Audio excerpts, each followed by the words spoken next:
delighted to be in conversation with Sadhguru. What we'll do today is explore over the next hour or so what I'd call moral dilemmas. Moral dilemmas, various sorts, particularly with reference to the corporate world, and maybe give a different look to it, a different look to this whole context from the point of view what I'd call a mystic's eyes. Thank you, Sadhguru. Before I venture there, I want to just share with you, my first experience of seeing Sadhguru. That was on a flight to Davos, and he was sitting a few seats ahead of me, and I was struck.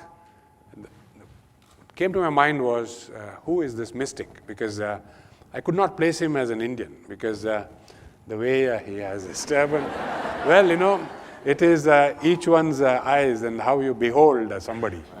And it's only later that I got to know that this was the Sadhguru Jaggi. Sometime I take off the brown coat. Yeah, maybe, he has that ability, I would say. In any case, that was that year, 2006, if I remember. He spoke of something very interesting. He spoke of something which he called inclusive economics. Inclusive economics wasn't a phrase anybody used 6 years back.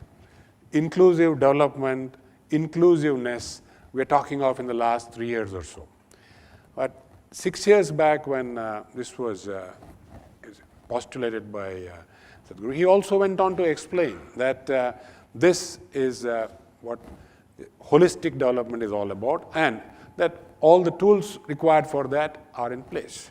But I want you to start with this, because it's a positive note, Sadhguru. Okay. See, because we're talking about business, the purpose of business or the purpose or the goals of big business is to expand. You can expand in two different ways. One is by conquest, another is by embrace. I can conquer you or I can embrace you. Both ways you will become mine. If I embrace you, you will become mine willingly, and I will have better use of you in every possible way. I'm talking business, this is not my personal thing. But if I conquer you, I will still have you, but I have to sit on top of your head and make you do things, and you will do everything possible to make my life miserable. Yes or no? True, absolutely. So, people are trying to conquer, and their businesses and their activity is doing everything possible to make them miserable, and you can see it on their faces. Successful people are showing miserable faces, which is a wrong message to send to the world, particularly to the youth. If you send a message that success is misery, you're destroying humanity. Success is the sweetest thing that can happen to a human being. But now, you take the most successful 10,000 people on the planet, you will see they are an epitome of tension and anxiety and misery. You are sending a completely wrong message. This you can see took such a bad turn in United States of America in the 60s. The so-called corporates brutally wanting to grow, conquer the world, set such an image of themselves. The youth thought it's better to sit in the street corner and smoke pot. And it's a better way to live, at least you're happy, you're not causing any damage to anybody. This is a horrible way to exist. So it's extremely important that successful people send a clear message, success is a beautiful thing. It is not a suffering, it is not a miserable thing to do in your life. If this has to happen, your expansion has to happen by embrace, not by conquest. So inclusion is what you're trying to do, but you're trying to include by conquest, because every business wants to expand. I think somewhere, because of the way today the financial markets and whatever is happening, lot of businesses have lost this sense that what they want is expansion. They're only looking at their quarterly balance sheets, which is not allowing them to expand, it's too short-term for expansion. Very big visionary businesses, I'm sure ICICI Bank has looked at it this way, otherwise it wouldn't be what it is today. People are looking at expansion. Those who are really looking for expansion, they're not looking at what is somebody's opinion every quarter. You don't care what somebody thinks about you. People think all kinds of things about me in the last 30 years, but in the last 4 years, just to take last 4 years as a segment, in the last 4 years we have expanded over 20 times over, we multiplied, not expand. This is because of a huge embrace, not because of conquest. When you have expanded by embrace, you don't become miserable with expansion, you become joyful and wonderful with expansion. Thank you. I want to maybe stay on Davos for one more maybe round before we move on. You have seen Davos from 2006 till after the crash of 2008. And just before we came here, we were having a short chat, and you said you addressed depression in the post-2008 period. And of course, you have seen the euphoria of the preceding years. Euphoria to depression, how do these mood swings happen? And how does one balance out one's views, as it were? I think one reason is a lot of people have not strived for their success. They are successful by chance. That's why they're euphoric and depressed. If they had crafted their success, you would know the mechanics of success. It doesn't matter what's happening today, you know where you're going anyway. Nobody can take that away from you. So people who do not know the mechanics of what they're doing, the fundamentals of what they're doing, by chance, because of situational help, somebody becomes successful, he is euphoric, he thinks they're hitting a lottery, they're not successful. Hitting a lottery is not success, it's just chance. So because of that, you see too much of these swings. And anyway, as I was telling you, they asked me to handle this session called recession and depression.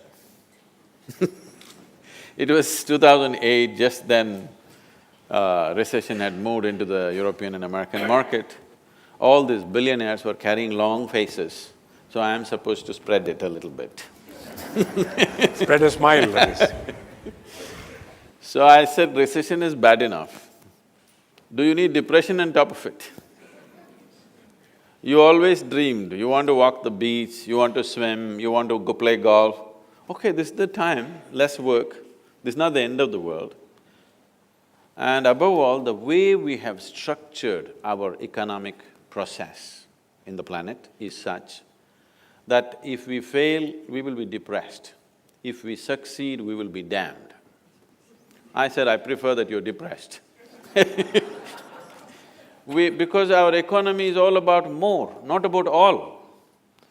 I think the business leaders, people who have reached a certain level of success, should shift their attention from more to all. All would naturally be inclusiveness. More is taking, all is an embrace. Indeed. Moving on to something that we see across India today, the mood of negativity. In a way, it is a continuum of this depression that we are looking at. But this collective mood of negativity, how do you look at it? And how do you actually I think you meet only the people in the boardrooms. Right now, a lot of people, too many people, including the business leaders and the media, everybody is constantly talking about India will become a superpower, which makes me very apprehensive. You don't have legs and you want to climb Mount Everest. It sounds really apprehensive to me because we are going to flounder with this kind of attitude. Everybody is talking about India becoming superpower. You need to understand this in this country right now for 1.2 billion people. You neither have the roads, nor the airports, nor the infrastructure, nor the homes, nor even enough trees or not enough rivers, not even a piece of sky for 1.2 billion people. The only thing that we have is we have a population. We've done well on that. We have a huge population. If you transform this population into a very competent, focused, inspired population, yes, we could be a superpower in a different way than you understand superpower in normal sense. Superpower means people have always thought military might and something else. But we will be a superpower because just about anywhere you go, already we see that, but in a much bigger way, every company on the planet could be led by an Indian, that is superpower. We're all over the place. Somebody was telling, see, this is Bharat, Mahabharat is elsewhere else. You know, it's in a different place. So, I know there's one segment of people who are constantly morose about markets going down, markets going up and stuff. There's another level of people who are too loose in their thought that they think we're going to become a superpower. We don't have the fundamentals. I don't have to tell this to you, you know better. We don't have the fundamentals to become any kind of superpower. It's just too much of nonsense. Our problem is, we're too dramatic in our minds. We exaggerate our success, we exaggerate our failures. It doesn't matter, the crowd sees it that way, it's all right. But people in positions of responsibility and leadership should be able to see what is the reality, not imagining things about being superpower, not imagining things about going into dumps, both are not true. We are at a threshold. We are sitting with a possibility, a huge possibility in front of us. But between possibility and reality, there is a distance. Do we have the necessary commitment, strength and focus to walk the distance? That's a big question. Is every one of us working towards creating an India which will have the necessary focus and commitment to walk the distance from possibility to reality? This is still a question mark. Which way we will go, we don't know. Yeah, what I hear you saying, very rightly so, is we have this ability to exaggerate our success, exaggerate our failures, and maybe miss that big step that we have to take. We like drama. Bridge. Yes, we need to do that. Moving on to something else, which in the corporate world I find people hesitate to say, and particularly in today's fast-changing world where things are changing at a dramatic pace. Three simple words: I don't know. To be honest and admit it. I've seen you talk on this, and I've been fascinated by what you have said. But in the corporate context, I think it is very much something that we are yet to embrace, the ability to say, I don't know. Your thoughts, Sadhguru? See, the reason, the only reason a human being will seek to know something is because he realizes that he does not know. If he does not realize that he does not know, there will be no longing to know, there will be no seeking to know, and definitely there will be no knowing. It's not possible. Whether it is spiritual seeking or any other kind of knowledge, you will seek only because you realize you do not know. If you think you know everything or you believe you know everything, you will be just too full of yourself, that's all. And that is a huge problem, that's a very big problem. Though we have a culturally cultivated humility that you see all over the place, everybody is like this only, but still too full of yourself. When you bend, nothing goes out of your head. It doesn't make any space, I'm saying. Because my head is open, that's why I'm bandaged, can you see? I think that this is something that we have to understand and acknowledge if we are to grow as a nation in a business context. One is the ability to say, I don't know. Maybe in today's context, recharge yourself every year in those areas which you don't know and then proceed. This brings me to another corporate question, a problem. Inability to have a clear mind. Perception clarity, as you have put it in your words, as applied to what we do. How exactly do we look at it, and what is it that you think will stand business in good stead?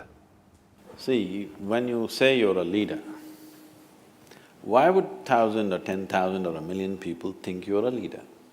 Because you are able to see something that others are not able to see. You have a little higher perch for some reason, for whatever reason, or you have a third eye or whatever. You have for some reason you are able to see something that everybody else is not able to see. That's the only reason why you will naturally become a leader, unless you are a Maharaja's son and we have to bear with you. If you have grown up to be a leader, that's the only reason. Because you're able to see something If you are able to do something that others cannot do, you would be probably an engineer, you would be something else and something else, but you're able to see something that others are not able to see. That's why you become a leader. A certain vision, a certain insight into the nature of things. What people will see tomorrow, you are able to see it today. Not as a prediction, but you are able to see it and you are able to plan to get there before others get there. That's what makes you a leader. And now, if they don't have clarity of mind, today I see that wherever I go, particularly in the corporate areas, I wouldn't like to call it a corporate world because it's my endeavor to see that there's only one world, that people don't go on creating their own worlds. But in the corporate atmosphere, one thing that you see is people are tense and anxious because they think they are goal-driven. You want mangoes in your tree. If you sit there and do mango meditation, it's not going to come. If you nourish the roots, you never even looked up, never even thought of a mango, if you take care of the roots, one day mangoes will land on your head whether you want it or you don't want it. It will just happen anyway. But that whole thing is gone today, everybody has become goal-oriented and new age meditation teachers are telling you, don't bother about doing anything, just imagine and it'll happen. You don't have to do anything. Yes, it's going on, isn't it? Just think about it and it'll happen. Okay, just fanciful things, which sometimes work. The problem is, by chance, many things work, all right? If you simply throw a stone, a mango will fall. That doesn't mean you can do it once again. So if you somehow get to some place, when I say somehow, when you are not able to manage your own mind, how are you going to manage 10,000 people's minds? Because in some way leadership means you are able to draw these 1,000 people and take them in one direction. You are able to inspire these people or instigate these people, or like a Pied Piper, if you walk, they walk behind you because somehow you captured their minds and they decided that your way of thought and your way of looking is better than their own. It's not a simple thing. For people to think that your way of thinking is better than theirs, you will have to prove it in 1,000 different ways, otherwise they're not going to surrender their own way of thinking and feeling and whatever. So for you to prove that, first thing is you must be in charge of yourself.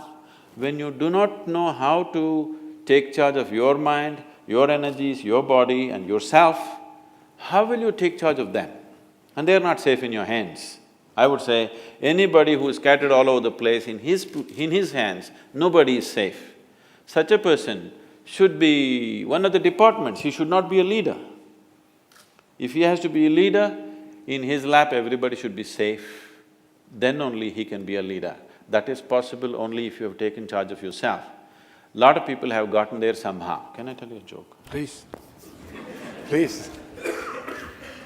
On a certain day, a bull and a pheasant were grazing. Bull was chomping the grass, pheasant was picking ticks off the bull partnership. There's a huge tree at the edge of the field. The pheasant very nostalgically looked at the tree and said, "Oh, alas, there was a time I could fly to the topmost branch of the tree. Now I do not have enough strength in my wing even to get to the first branch." The bull very nonchalantly said, "That's no issue. Just eat a little bit of my dung every day. Within a fortnight you'll get there." Pheasant said, "Come on, what kind of rubbish is that?" The bull said, "Really, try and see, the whole humanity is on it." So very hesitantly, the pheasant started pecking at the dung, and lo, on the very first day it reached the first branch of the tree. Within a fortnight, it reached the topmost branch of the tree, just beginning to enjoy the scenery. An old farmer was rocking on his rocking chair, saw a fat old pheasant sitting on top of the tree, pulled out his shotgun and shot the bird off the tree. The moral of the story is, many times even bullshit can get you to the top, but it never lets you stay there. You know, the phrase was coming at the end, you know, where the joke really was cracked. I was just trying to sensitize I know. to the dung Sadhguru first. always says this, that drama is important.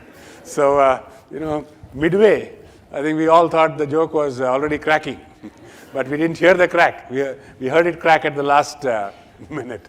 A slightly more difficult subject for us. I'm sure and not for you, honestly, egos, because this is something that we deal with every day in the corporate world. You have egos across colleagues. You build, organization structures. I call them cages because very quickly it is like you are in your cage and you're protecting your cage and you don't want anybody to come anywhere near it, and so on and so forth. How does one deal with the egos? Or maybe a larger question, how does this whole thing arise and how do you, where does this conclude? You want a business answer or a spiritual answer? No, I want a spiritual answer. Business answer we try in our own crude way, but I think we now have to try from your eyes, how is this handled? See, a lot of people have taken on this mode. Whenever they do something nasty, they would like to blame it on you, but you are not willing to take it. So they blame it on Mr. Ego. Where is this Mr. Ego? He only comes in when you're nasty. When you're beautiful, when you're joyful, when you're loving, when you're wonderful, Mr. Ego is absent. Only when you're nasty, you want to put it on somebody else because you haven't found anybody else, you have invented one Mr. Ego. There's no such thing. It is just that human beings are right now in a condition where sometimes they're pleasant, sometimes they're unpleasant, sometimes joyful, sometimes miserable, sometimes wonderful, sometimes horrific. This is what they are. Is there anybody here who is 24 hours good? Oscillating. This moment you're wonderful, next moment you're nasty, isn't it? So, because of this volatile inner nature, because it's not established, in the yoga we say, yoga saha kuru karmani, first establish in your yoga, then act. That's not been done. First is action. When your first action, this is what happens. Because you're unsettled, you're going from pleasantness to unpleasantness just about any time with smallest instigation, you have invented Mr. Ego. See, if you say, me and my ego reside within this body, what it means is, there are two of you. If there are two of you, that means you're either schizophrenic or you're possessed. You need either a psychiatrist or an exorcist. You're not sure what is the problem. So there are no two people, there is only one person here, you are an individual. If you are an individual, what it means is the very word individual comes from the word indivisible. That means you cannot be further divided. If you are an individual, you understand that I am sometimes so nice, sometimes so horrible. If you just realize this, would you want to be horrible? You will not want to be horrible. But this one thing they're dodging by inventing Mr. Ego. When people come and ask me, Sadhguru, what to do with my ego? Give him to me, I'll kill him right now. Where is he? No, he comes once in a way. Whenever you want to pass the buck to somebody, he's always there ready. Instead of that, some people don't go through all that. If they become little religious and if they think they're spiritual, what they will do is, they will give up their ego and they find God. All the nasty things that they do, they say it's God's will. They're taking instructions from Him, so you can't argue. People have waged wars, they've done horrible things to each other, the nastiest possible things they have done to each other because they were taking instructions from God. Others are taking instructions from a local guy, which is Mr. Ego. Sadhguru, I think in the corporate world, we have to do something painful a lot of times. Build businesses and then destruct businesses. And Jack Welch was probably one of the masters. He said that if you're not number one or two in any business line that we have, we are going to cut you out. I think he was a brave leader and built a great company. Not all leaders find it easy to nurture something. And in your phrase, you say nurture and butcher. We may not use that phrase, but it's exactly what we have to do, but we fail at it. I want your views on this.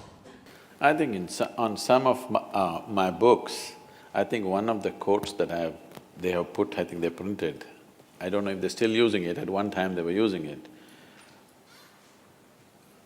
I said a guru is a butcher. And a very difficult butcher because he has to lovingly nourish something and then when it's ripe, he has to slaughter it. So this is a thankless job because you nurture something, when it's ripe, you have to cut it open. So if corporate leaders are doing it, well, they're very close to me. But I think they're not doing it, they're getting very attached to what they nourish and they don't do it when they have to do it. That is because they have too much of themselves in what they do. See, the beauty of action, any action that we perform in the world, the beauty, the pleasure and the joy of action, a human being will know only when he has no need for activity. If I sit here like this with my eyes closed, I can sit here till I fall dead. I won't have any interest, it doesn't matter what drama is happening, I won't open my eyes if I have to, if I don't have to. But at the same time, right now I'm on 20 hours a day, 365 days I'm on and on, because something needs to be done. So are you performing action because it's needed to the situation in which you exist? Because the action is always about the situation, but right now that's not how it is with most people. The action is about them. They are trying to make themselves something with action. This is the wrong way to approach, you're putting the cart before the horse. See, your action is actually an expression of who you are. Instead of that, people are trying to perform action and become something. You first become something and then you act in the world, these problems will not exist. What is needed, you will simply do. You will neither call it nurturing or butchering or anything, you will simply do what is needed. Right now, so many unnecessary things human beings are doing on this planet because it's about them, it's not about the situation in which they exist. So very right. I think in the corporate context, it's probably the most difficult thing for most people to do. They probably develop some attachment which they cannot let go. And they're like grandmothers. Like grandmothers. They're like grandmothers, so… They were ready to die, but once the grandchild comes, they don't want to die. It's wonderful. Wonderful. Again, in the corporate context, you learn, you devote and you work. My interpretation of gyan, bhakti, karma. Is that right, or we need to sequence it differently in a corporate context, or is there something else that we need to understand from these three words, because they hold a lot of importance in a whole lot of things that you have actually talked about. And I'm trying to seek how this could be used in a corporate context. So this is relevant for any context, whether you're a corporate leader or a political leader or a spiritual leader or whatever, or you're just one little thing you have started, you're not a leader of anything, it doesn't matter who you are, for everybody it's relevant in the sense, you can only work with what you have. You cannot work with something that you do not have. You can work towards something that you do not have, but you cannot work with what you do not have. Am I clear? We can work towards something that we do not have, but we cannot work with what we do not have. We can only work with what we have. So right now when I say what we have, the only things that you have as a human being right now is your body, your mind, your emotion and your energies. These are only four things you have. Rest is all imagination. Imagination helps to sleep well tonight, You're tensed up because of whatever is happening in the corporate world or in the share market or whatever else, then you say, this is all God's will. You can sleep well, it's a good tranquilizer. When Marx said it is the opium of the masses, people took it as something negative. It is not a negative thing. Lot of people are able to sleep only because they believe in God, otherwise they wouldn't be able to sleep. This is a very inexpensive psychiatry, you understand, really. If you go to the modern psychiatrist, he can take only one client at a time and he needs furniture. This is an inexpensive psychiatry. Wherever you are, whichever part of the world, nobody is around you, you say, God is with me, you can sleep well tonight. So, without this, most minds would break. It will take an extremely clear mind to exist here without the help of an outer agency. All others need it. So I don't wish to destroy that support for anybody, but you must decide, are you looking for solace in your life or are you looking for a solution in your life? If you're looking at solutions, there is another way to approach. If you're looking for solace, just believing something always helps. So when you are a leader, I believe, it's eroding these days looking at many leaders, but when somebody says he's a leader, I believe he's a solution for millions of people who are not able to find a solution by themselves for whatever reasons. Yes? That's what a leader is supposed to be. But right now, in this country, you can become a leader if you create a problem. You don't have to find any solutions. Please don't take my advice, nobody should take my advice because you're Mumbaikars, I'm afraid of you. See, if you want to become a leader, by tomorrow morning you want to be a recognized leader, by midday, by the time the midday paper comes, by 12 o'clock tomorrow, you want to be a recognized leader in Mumbai, just, hire one segment, you don't need the whole hall. One segment of these people, maybe on 100 people, go, half of you block one main artery, ceiling. Why? It's easy to block. You block the ceiling and block one important rail route. By midday tomorrow, by the time midday comes out, you will be a leader in Mumbai. You build 10 ceilings, you will not be a leader in this country. You just block one or you break one instant.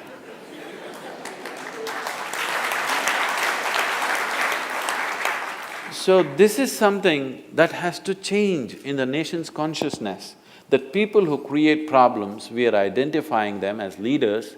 This is a hangover from the Satyagraha days of Mahatma Gandhi. But Mahatma Gandhi was putting spanner in the works for an occupation force. Every day he will call for non-cooperation, satyagraha, he will fast and putting spanner in the works essentially. Their industry, their business, if it flourishes too much, he will put spanner in the works so that there is an impetus for them to leave, so that it's not too lucrative for them to stay forever. That's understandable, it was fantastic technology, without killing people, without fighting a war, an effective way of doing it, and he did it successfully, that's great. But that hangover is not gone in us today. Even today, I see chief ministers who are fighting for their right to call for a bandh. Stopping the nation is one kind of technology, making it happen is another kind of technology. But there is going to be respite for us because this whole leadership business, if you look at it, say a few hundred years ago, the most dominant leadership on the planet was always religious leadership. Then slowly transited into the hands of military leadership. From there, in the last 150 years, gradually it moved into the hands of democratic leadership. And now in the last 2 decades, and particularly in the coming 2 decades, you will see leadership will largely move into the hands of economic leaders, business leaders. They will dominate, already it's beginning to happen. So we have moved from the shackles of religious dogma to the tyranny of military leadership to the confoundedness of democratic leadership. Now will the business leadership deliver? That's a question.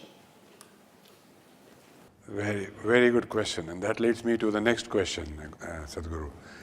That is, and I know you have very interesting views on it, so greed. Greed, I'm talking of in the corporate context, and we'll explore many hues as we go along of greed, but I'm sure we would all very curious to hear your views. See, once we have chosen, there was a time about 20 years ago, 25 years ago, when India was vouching that we are a socialist country. Socialism is a watered-down version of communism. When you don't have the courage to be a communist, you become a socialist.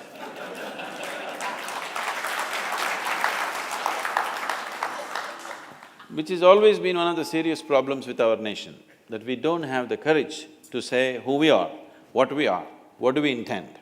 We'll always beat about the bush, we always beat about the bush, which leaves everybody in confusion, because nobody knows where we want to go. So, communism as an idea is a fantastic idea. Karl Marx might have known a lot about economics, but he knows very little about human beings. He predicted that the richest nations in the world will become communist. People will share their wealth with each other, and how wonderful it's going to be the world. It's a fantastic dream. It's a beautiful dream. It's one of the best dreams the world has dreamed, that everybody will be equal, everybody will have everything, nobody has to… it's by our need, not by our greed. You may produce $1 billion, I may produce nothing, but you are willing to share with me. There's a very beautiful story, incident which happened when Mark Twain visited. He was so excited. Wow, rich are going to share their wealth with the poor and everybody is going to be equal opportunity for everyone. This is fantastic. Everybody wanted to go. Lots of thinkers and authors from America traveled to Russia because they were so excited. This is it, the world is going to change. So Mark Twain was walking in a country road. A country Russian gentleman was walking in front of him with 2 hens under his arms. He ran up to him, caught up, and he said, "Comrade, are you really a communist?" He said, "Yes, I am a party member." He said, "Is it true that if you have 2 bungalows, you will give away one to your comrade?" "Of course. If I have 2 bungalows, I will give away one to my comrade. I am a party member, I'm an office bearer." "If you have 2 carriages, will you give away one to somebody who needs it?" "Of course, I am a party member, I am the president in my village. I have to and I will." "You have 2 hens, will you give away one of them?" "What the hell, that's all I have." So people wanted to give away what they don't have.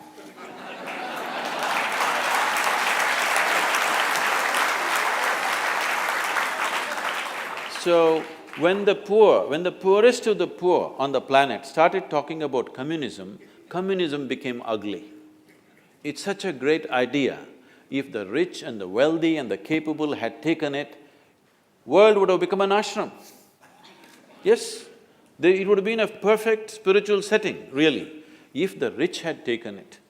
Now the poor took up the idea. What they could not earn, they want to take it by beating. Banditry became a philosophy. What should have been a fantastic process of sharing and giving and an embrace of humanity turned into an ugly idea. Most horrific things were done. During Joseph Stalin's time, they say over 27 million Russians died. This is 3 times the number that died in World War II. That many people, Russian people, died because the poor are trying to share something that they don't have. If the rich had shared, what a wonderful world it would have been. And the poorest of the poor talking about communism made it ugly. If the richest and the most capable on the planet had spoken about communism, it would have been the greatest idea. So we gave up that idea and now we chose capitalism. Somebody very prominent in the world declared capitalism is dead, So, I was with him recently and he was talking, see, they printed like this headlines that I said capitalism is dead. Why it was called capitalism is because capital was only with certain people at that time. Now you have come ICICI Bank, I can also have capital. Indeed. Somebody else can also have capital. This was not the reality of the world 100 years ago. Only a few people on the planet were capable of capital. Nobody else had capital. So it became titled as capitalism. Now we are calling it market economy, driven by the market. Market means profit. No profit, you shouldn't talk about a marketplace. And when you have set up such a system, there is no room In your vocabulary, there's no room for the word greed. If you use the word greed, what it means is you're operating market economy with communism going around in your head. Only if you're a communist, you can talk about greed. If you're market economy, don't talk about greed, talk about better laws. If somebody is making $1 billion per day, let's tax him. 900 million, you can tax him and that will be distributed anyway. But enough to give him incentive to go on, not to take away his spirit. So this is how capitalism is managed. Here you don't talk about this whole corporate social responsibility, I think it's funny. It is just an eyewash. Instead of that, the government, if the administration, if it has the necessary sense, you can bring the right kind of policies where businesses can grow unbridled, but it will naturally benefit the rest of the society. This can be done with simple laws, taxation and other kinds of laws. Business laws can do this. There is no need to talk about service, there is no need to talk about greed. Everybody can live with dignity because if you are the receiving end of the service, you lose your dignity. If you are at the giving end of the service, you go to heaven, both are wrong. What I hear Sadhguru saying is profit is a good motive, and if you call it greed, that greed is good. And greed is I good. think that is something that, profit is something that Now, companies if you recognize look and at the use. definition of greed, what is greed? See, for somebody who is walking to his workplace or his home, somebody who rides a bicycle and refuses to take him on the bicycle is greedy man. Somebody who's riding a bicycle sees a man driving a Maruti car and he thinks he's greedy. Just single man driving a Maruti car, he could take me, his family and my family in the Maruti car because Indians are able to squeeze, you know. A man who's driving a Maruti car, when a Mercedes or a BMW whizzes past him, he says vulgarity of greed. A man who's driving BMW looks at a man who's driving a Bugatti and he thinks that is greed. So who is to set this definition for what is greed? I'm saying once you have chosen market economy, there is no room for that vocabulary in your life. You understand greed is the driving force. Now, it is for the laws to manage the greed so that your greed benefits everybody else. In African lore, there is a saying, when the lion feeds, everybody else gets fed. So if you're a lion, you have a big capability, when you feed, it is the laws which should make it in such a way, if you make profit, everybody should live well. Instead of talking about greed and service and corporate social responsibility, I don't know why they're deviating themselves into all this So stay focused on maximizing profitability. Yes. Tax appropriately and let everybody grow. For the corporate world, a slightly more difficult question, integrity, because that is something that is today seen as at a premium. Exploring this whole issue of integrity a little more, corporate world you come across what term as shades of grey. Are these artificial, like the ego, or are they real? And what drives them, and how do you actually put them to rest? Because this is surfacing more and more, and the excuse is, well, it was grey, so I chose a particular path. See, in human life, whether it's personal life or corporate, work life or social life, you cannot eliminate the grey. But the grey areas become very dominant in a society where the laws are not crystal clear. For the grey areas to be reduced, we must simplify the laws, we must make the laws in such a way that everybody can understand the law. Only then it can be implemented. You are in the highest level of banking. Do you really believe you understand all the laws that are there in banking in India? Let me ask, I know you don't. Because… He said it. Because nobody can understand this. It is such a confusing nonsense that you leave so much grey area. Now the only thing you can trade is grey. When half the street is grey, you will naturally go. So basically you're saying, yes, it is, you need to be clear in your mind and then take the path which you think is appropriate. What I'm saying is, we are leaving the lawmaking, as I said, we are in the transition where economic leadership is going to become more important in the coming years. It is time that economic leaders, significant leaders like you, take this step that you have a role in the formation of economic things in the country. Right now, political leaders who have no clue about what it is are trying to do it. You look at the budget, it's a political statement, it has no economic consequence, it's a sad thing. A booming economy is being systematically dismantled, that's how I see it, that's my understanding, I don't know how you see it. A very booming economy is systematically being dismantled, it's not necessarily because they intend to do it, simply because you're ham-handed, you don't understand what it is about. Economic leaders must take part in making the economic laws. Now, the reason why this is not allowed is, business and corporate leaders are seen as vested interests. So one important thing that you mentioned about integrity is that the business leaders should be able to shed this tag of being a vested interest. This is a high time. As I said earlier, will the business leaders deliver? Whether they deliver or not simply depends on, are they able to shake off the vested interest tag? If you shake off the vested interest tag and build a trust with the people, then you will see economic leaders will participate in making of the economic laws. When that happens, we can reduce the gray areas considerably and we can set up highways to development, not obstacle courses. A complex problem because once you bring in vested interest, it gets even more complex. I want to go on to something again in the corporate world which which we face. And you have used a phrase, coming, going and staying. We are seeing that happen in the corporate world with all the constituents or major constituents or people. The approach is you come and you think of going even before you come. And staying is a little further away from the mind. Even marriage is becoming… So, your perspectives, Sadhguru. You see, because as we looked at a corporation as a whole also is thinking in terms of short-term benefits. There is no long-term commitment to what they want to create.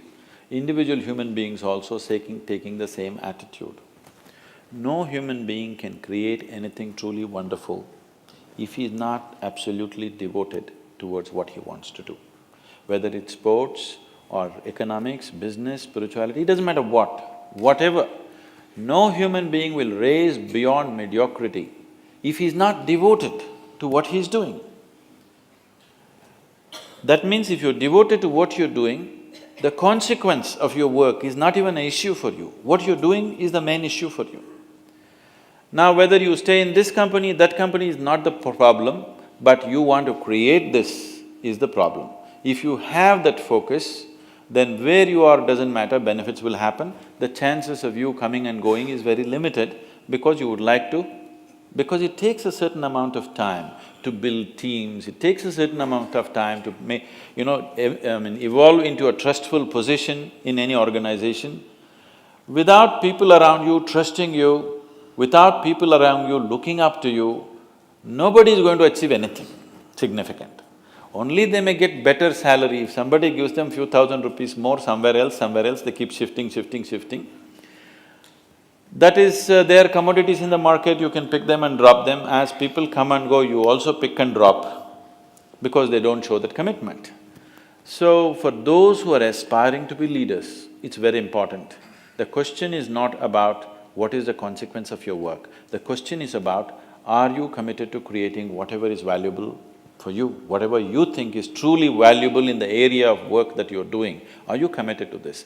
Without this commitment and devotion to what we are doing, humanity will not… individual human beings will not raise beyond their mediocrity. It will be only about counting money, which will not mean anything beyond a certain point. When you're earning only 500 rupees, a 100-rupee increment will mean a lot to you, but after some time, it is not something that even concerns you. What you're creating, what you're doing, what the situation allows you to do, whether you can find expression to your talent or not is the important thing.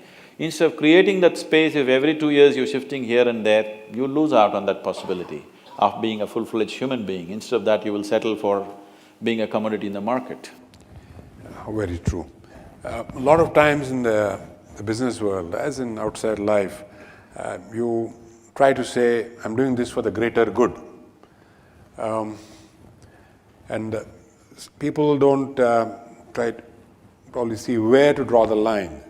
And for example, would you lie in the greater good sort of situation? I think most people already know it. I came on the television, somebody asked me, Sadhguru, would you lie? When would you lie or something like that? I said, whenever necessary.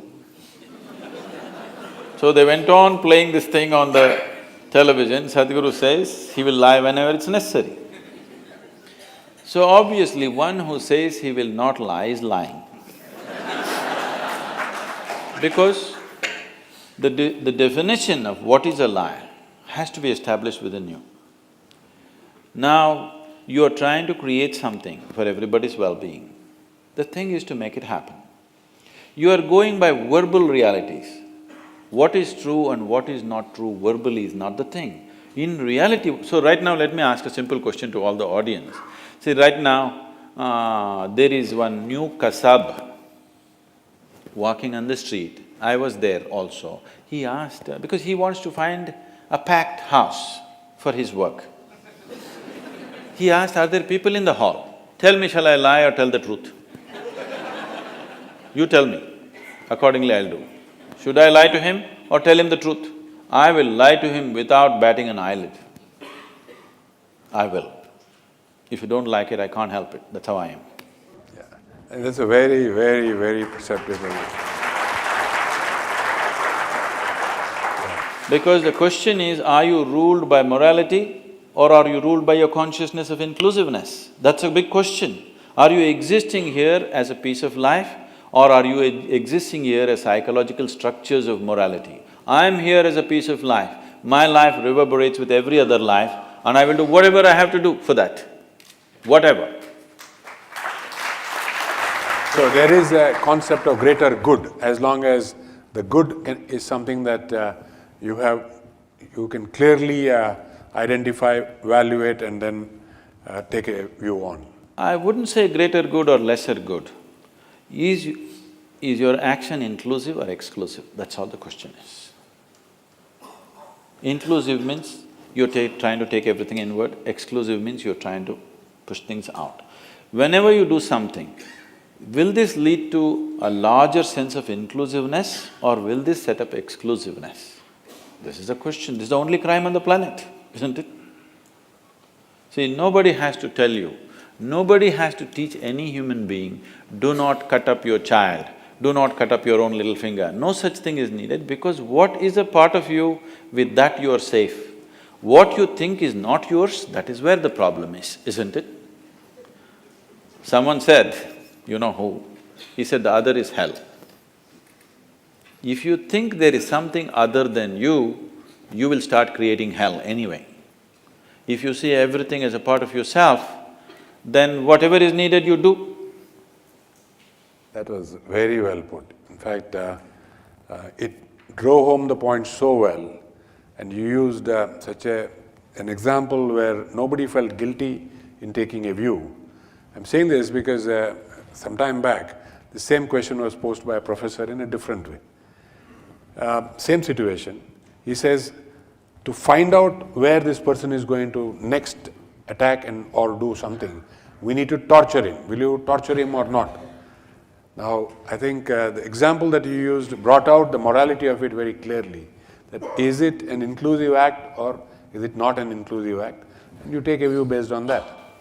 No, we have found better solutions. In India, because we are a land of truth, we have a truth serum.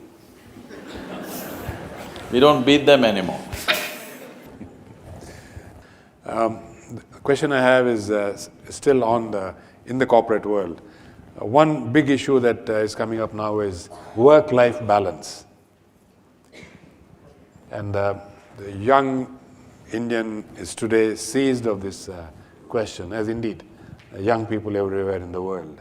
So, particularly in the American milieu, I see, because I mix with this, people there. In India, it's not so tight. People still are little between both. In United States, it's so strictly done. Friday morning, they're already in their beach shorts in the office. Inside their trousers, they got beach shorts. When they come out of the parking lot, they're pulling it out. Because Friday evening, they don't want to be seen in their pinstripe they want to be seen in the beach shorts. So this distinction between work and what is considered fun or pleasure is too stark. That is mainly because you're suffering your work. If you are enjoying your work, that distinction wouldn't be so stark. If you went to your work like you're going there to have a love affair, if it was a love affair, for me my work is a love affair. If I work 20, 22 hours a day, I don't feel that, something has been taken away from me, because you're doing what you care to do. If you're doing what you really care to do in your life, if you're constantly creating what you care to do in your life, everywhere you go, no matter whether it's a workspace or on the street, wherever you're constantly striving to create what you care for, then you will see you're like on a holiday, always. It's always pleasure. Sometimes you need a break from this thing for the physical body. If you need a break from work, I think you need to look at yourself.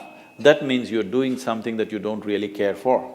If you're doing something that you truly care for, why would you want a break? I would like to have 48 hours per day, if it's possible.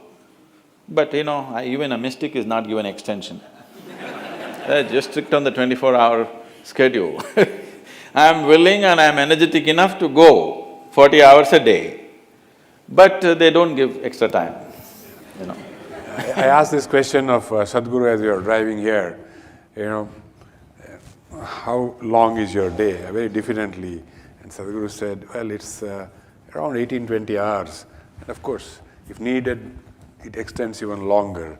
I didn't know that it extends beyond 24 hours. No, they don't I give… can well believe that it extends beyond 24 hours for you. No, even a mystic and a yogi is not given even a minute's extension, that's a problem with the creation. Doesn't matter who you are, you don't get an extension, it gets over, it gets over. So, now this distinction between work and pleasure being so stark is not a healthy thing. That you enjoy the weekend and you suffer the week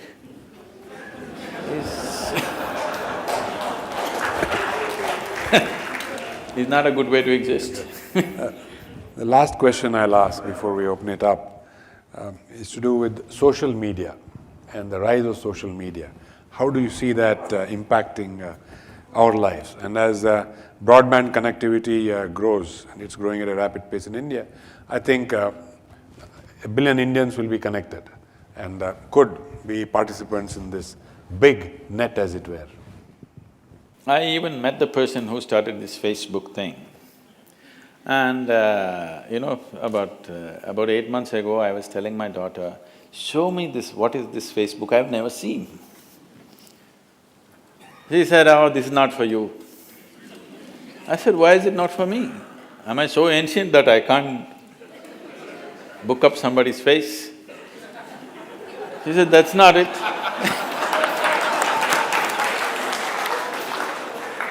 She said, that's not it, you are anyway connecting with millions of people just like that. So why do you need Facebook, she said. I said, but I want to see what it is. She said, no, it's not for you, it's just rubbish. Then I said, it's rubbish, why do you go on it? She says, I have no other way to connect. You just connecting with people like this, so you don't have to go on it. I have no other way to connect, so I go on it.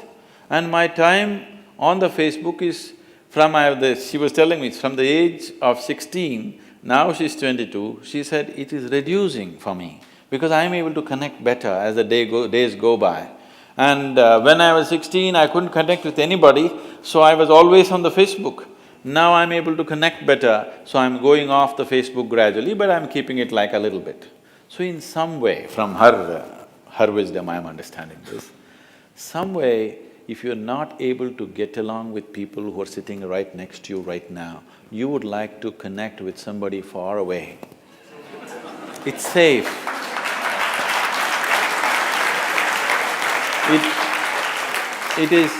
It doesn't cost anything. If you have to fall in love with the person who's next to you right now, it costs life. You have to give away a part of your life, otherwise it's not going to work. You can love somebody in New Zealand. Every day he will write love letters to you, you can write love letters to him. You don't even know whether it's a man or a woman because we do not know how many faces he has. And it is a kind of an entertainment and a distraction. This is not new, I want you to understand. People have been doing this for a long time. Now this Facebook or long-distance love affair is not a new thing. People have been doing this in their own way without technology. Now they're using technology. I'm not saying it's wrong, but I'm saying it may make people very remote islands in the world, that they think sitting in their room, they're having a great relationship with the world without ever knowing what human transaction is. Because every human being has to learn human transaction, because if you do not learn human transaction, you will not become a human being, you will become a psychological being, a mass of nonsense in your head and you think that's everything. Only when you transact with people, when there is giving and taking and borders are crossed and somebody irritates you, somebody steps on your leg and somebody steps on your head and they do all kinds of things. When they do all these kinds of things, you understand your limitations, your boundaries, your struggles. This is very needed for human growth.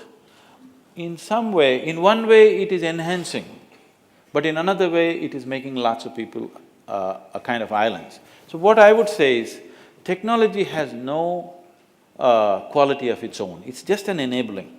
How we use it, it can make us or it can break us. So it is left to the individual and it is left to the cultures, left to the educational institutions and people who are educators who are involved in it, to bring this awareness into the child that technology is made for our well-being, not to destroy ourselves. If this is taught to every child, I think they will use it in a positive way. Thank you. We can open this, a few questions to the audience. Guruji, you mentioned that taxes have to be rationalized, but how does the taxpayer ensure that it is spent properly? I said, in the making of the laws, economic leaders have to be included, especially the economic laws. Once that happens, the next step of how it is used also will come into their hands. I'm saying the law-making should not be the prerogative of people who just from nowhere they pounce and just land in the parliament just like that. I mean, the statistics that they're giving, I don't know if it's all genuine statistics or you can trump up cases against people in this country. But what they're saying, how many people have… I mean, yesterday Anna Hazare has been going about giving statistics. I don't know if all this is real. I would like to believe it's not real. Number of people against whom murder cases are there, number of people against whom rape cases are there, number of people who have other kinds of criminal cases against them, convictions must be true, cases may be trumped up. When you look at this, if these people are going to decide how the money is going to be used, we very well already know how it's going to be used. Now the thing is, we have come to a place where people are not even expecting integrity from the political leadership. Even that expectation is gone. Even if there is somebody with some integrity he comes, we already branded him that he's no good, anyway he's going to be a thief. If this has to change, one thing is corporate leadership has to show a different dimension of integrity and they should get a foothold into the lawmaking process, particularly concerning the economy, because today almost everything in the country is determined by an economic process. The whole world is like this. There was a time when countries were divided in terms of ideologies and stuff. There's only one ideology, are you successful or not in the economic market? So when that is the mode we have taken, I'm not saying this is an ideal thing. When that's the mode we have taken, we better succeed in that. See, you start playing football and now you want to take the ball in your hand and run away, that is destroying the game. You've chosen to play football. In football, you have to run with the same 2 feet and also kick the ball, which makes it little less efficient. If you take it in your hand and run, you could be more efficient, but you've chosen to play football and that's the way you play it. You can't change the game in the middle of the game. Suddenly you can't say, I will play some other game, okay? Now we have chosen a market economy, our business is to make it a successful process which will bring well-being for all the people in the country and in the world. If this has to happen, people who are the real participants in the economic process, which is the economic leaders and the business leaders, they must have a role in making of the law and to some extent in the enforcement of the law. Otherwise, how? Thank you, Sadhguru, on that note. Wealth to well-being and all the challenges in between. And we explored a whole range of issues, most of them relating to the business world, the corporate world, a few of them to the real life beyond the corporate world, and I'm sure we are all the richer for it. Thank you very much.